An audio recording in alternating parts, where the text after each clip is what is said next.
கர்த்தருடைய பரிசுத்த நாமத்திற்கு மகிமுண்டாகட்டும். ஆண்டவராகிய இயேசு கிறிஸ்துவின் நாமத்தினாலே அன்பு கர்த்தருடைய பிள்ளைகளாகிய தங்கள் அனைவருக்கும் சுவீட் ஊழியத்தின் சார்பாக வாழ்த்துக்களையும் ஸ்தோத்திரங்களையும் தெரிவித்துக் கொள்ளுகின்றேன். 2 சாமுவேல் புத்தகம் 22ஆம் அதிகாரம் 36வது வசனம். 2 சாமுவேல் 22ஆம் அதிகாரம் வசனம் 36இன் 2வது பகுதி. உம்முடைய காருண்யம் என்னை பெரியவனாக்கும். உம்முடைய காருண்யம் என்னை பெரியவனாக்கும். என் அன்பு கடவுளுடைய பிள்ளைகளை, ஒரு அற்புதமான வார்த்தைகளை கடவுள் இந்த 10வது மாதத்தில் நமக்கு கொடுத்திருக்கின்றார்.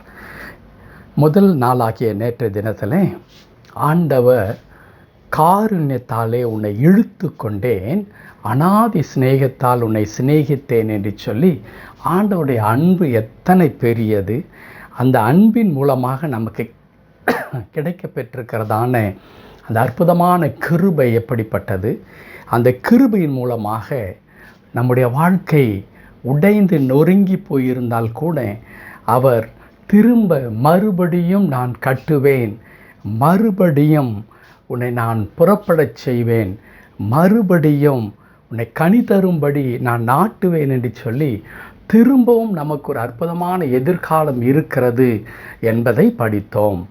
இன்றைக்கு தாவீது அதே வார்த்தையை பயன்படுத்துகிறார். 2 சாமுவேல் 22ஆம் அதிகாரத்தில் இதே பகுதியை 18ஆம் சங்கீதமாகவும் நாம் வாசிக்க முடியும். இவை இரண்டிலும் குறிப்பிடப்பட்டிருக்கிற வார்த்தை என்ன? உம்முடைய காருண்யம் என்னை பெரியவனாக்கும். கர்த்தருடைய பரிசுத்த நாமத்திற்கு மகிமை உண்டாகட்டும். என் அன்பு கடவுளுடைய பிள்ளைகளே, நம்முடைய வளர்ச்சியை எல்லாரும் ஏற்றுக்கொள்ள மாட்டார்கள் இல்லையா? எல்லாரும் ஏற்றுக்கொள்ள மாட்டார்கள். நம்முடைய வளர்ச்சியை பார்த்து பொறாமை கொள்கிற மக்கள் ஏனைய பேர் இருக்கத்தான் செய்கின்றார்கள். நாம் இப்படியே இருக்க வேண்டும். அது பலருடைய கிராமத்தில் சொல்லுவார்கள், எனக்கு ஒரு கண் போகிறது என்றால் பரவாயில்லை, அவனுக்கு 2 கண் போகிறதல்லவா என்று சொல்லுவார்களாம். இதுதான் அநேக மனிதருடைய மனநிலையாக இருக்கின்றது. ஏன்? பிறருடைய நலன், பிறருடைய வளர்ச்சி அவர்களால் தாங்கிக் கொள்ளவே முடியாது. அதற்கு அவர்கள் காரணமாக கூட இருக்க மாட்டார்கள். எந்த விதத்திலும் அவர்கள் அந்த குறிப்பிட்ட மனிதனுக்கு உதவியாக இருக்க மாட்டார்கள். ஆனால் நான் உதவி செய்கிறவனோ இல்லையோ, அவன் வளர்ந்து விடக்கூடாது என்று எண்ணுகிற மக்கள் நம்மை சுற்றி இருக்கத்தான் செய்கிறார்கள்.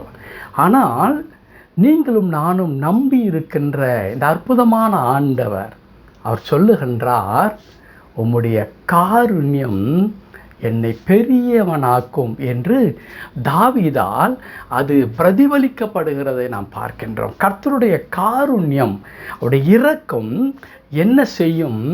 என்னை பெரியவனாக மாற்றும். ஆகையினால்தான் அந்த ஒப்பிடுதலை நான் துவக்கத்தில் நான் சொன்னேன். வேறு யாரையும் குற்றப்படுத்துவதற்காக நாம் பயன்படுத்தின வார்த்தை அல்ல.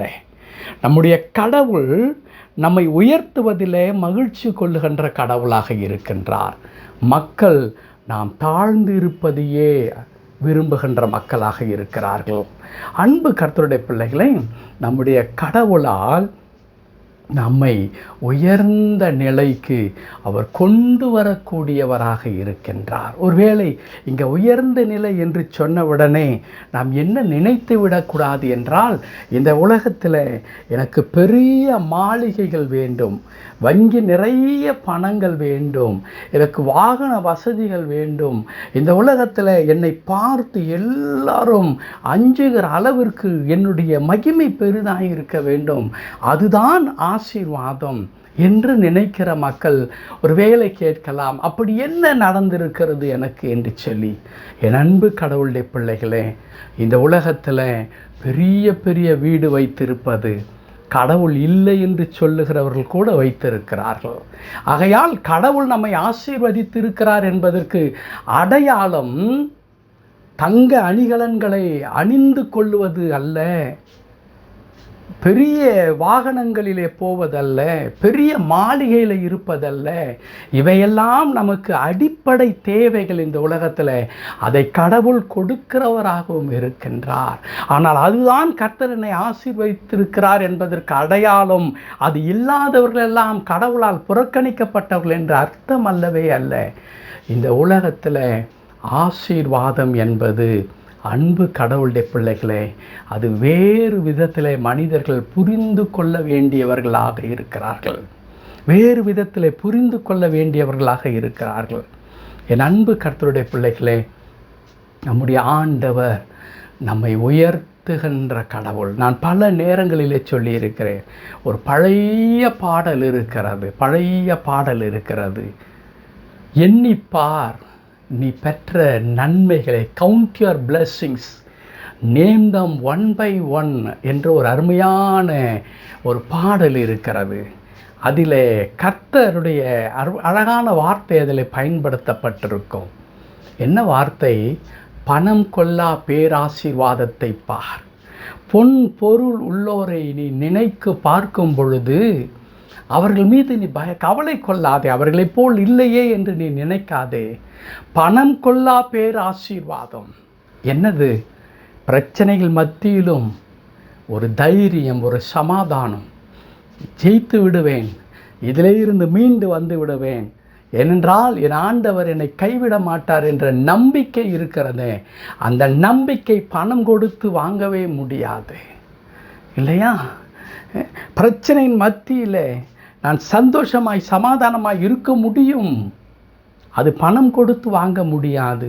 அது யார்தான் கொடுக்க முடியும்? கடவுள் ஒருவர் தான் கொடுக்க முடியும். கோடிக்கணக்கான பணம் நம்மை பார்த்து சொல்ல முடியாது, உன் இருதயம் கலங்காது இருக்கட்டும், நீ பயப்படாதே, என்மேல் நம்பிக்கையாயிரு என்று எத்தனை கோடி பணமும் நம்மை பார்த்து சொல்ல முடியாது. ஆனால் கடவுள் சொல்ல முடியும், உன் இருதயம் கலங்காமலும் பயப்படாமலும் இருப்பதாக என்னிடத்தில் விசுவாசமாக இருங்கள் என்று சொல்லி. ஆம், காரணம் என்ன? நம்முடைய கடவுள் பணம் கொள்ளா பேராசீர்வாதத்தை கொடுக்கிற கடவுள். அந்த காருண்யம், ஆண்டவர் நம்மீது வைத்திருக்கிற அந்த இரக்கம் இருக்கிறதே, அது நிச்சயமாய் உங்களையும் என்னையும் ஒரு நாள் பெரியவனாக்கும். அது உயர்த்தும், நம்முடைய பெயரை பெருமைப்படுத்தும், நம்மை மேன்மைப்படுத்தும், அநேகருக்கு நம்மை ஆசீர்வாதமாக மாற்றும். தாவீது அதைத்தான் சொல்லுகிறார். ஆண்டவரே, உம்முடைய காருண்யம் அப்பா. நான் வேட்டையாடுவதில்லை, வித்தகனாய் இருப்பதல்ல நான் உயர்ந்ததற்கு காரணம். இதோ ஒரு நாள் சிங்கத்தையும் ஒரு நாள் காண்டா மிருகத்தையும் கிழித்து போட்டேனே, கரடியை கிழித்தேனே, அது அல்ல ஆண்டவரே.